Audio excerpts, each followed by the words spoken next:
you can count on.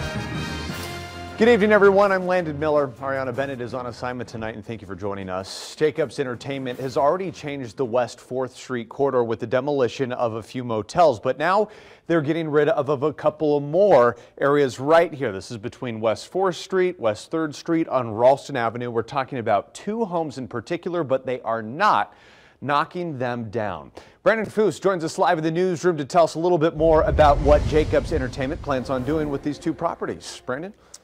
Well, Lynn, the company has decided to relocate the Borland Clifford House and the Nydstrom Guest House. These two houses were built in the 19th century, so Jacobs Entertainment says they'll work to preserve the houses elsewhere so they can use the land for redevelopment.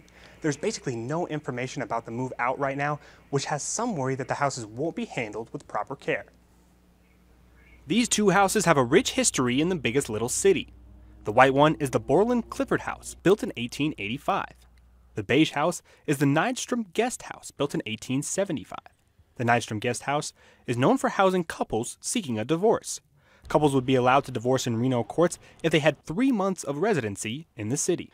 Jacobs Entertainment wants to use the land for redevelopment, but they've decided to move the houses instead of just demolishing them. Since both of them are on the National Registry of Historic Places, we just felt it was very important to preserve that history. One woman said if they truly cared about the historical significance, they would leave the houses where they are. Relocation isn't a really desirable preservation strategy. It's a way of dealing with something that's in the way. Lynn says after Jacobs Entertainment demolished motels in recent months, it's hard to believe their priority is preservation. It's hard to say whether or not these will be better off in their new location, not knowing what the new location would be and what the plan is for their ongoing care. Jacobs Entertainment says it was impossible to miss their significance when they were doing their research in the area. As we purchased property, whether they were motels or whether they were tire shops or whatever they were, we've taken a very careful approach to understand what we were buying. Still, Lynn says there are a lot of factors that go into preserving a historical site properly.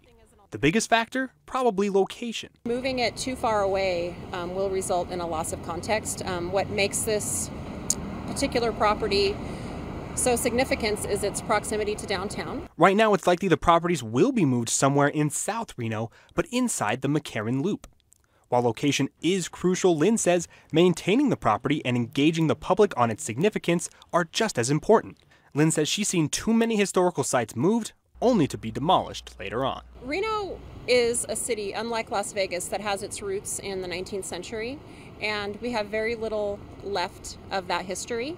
And so I think it's really important that we're very careful with the resources that we have left. The Nydstrom Guest House is a part of the city's historical overlay district, so Jacobs Entertainment needs to present their plans to the Reno Historic Resource Commission. For that reason, among other reasons, the Borland Clifford House will likely be moved before the Nydstrom Guest House. Moving could begin as early as April. Covering the story live in the newsroom, Brandon Foose, Channel 2 News.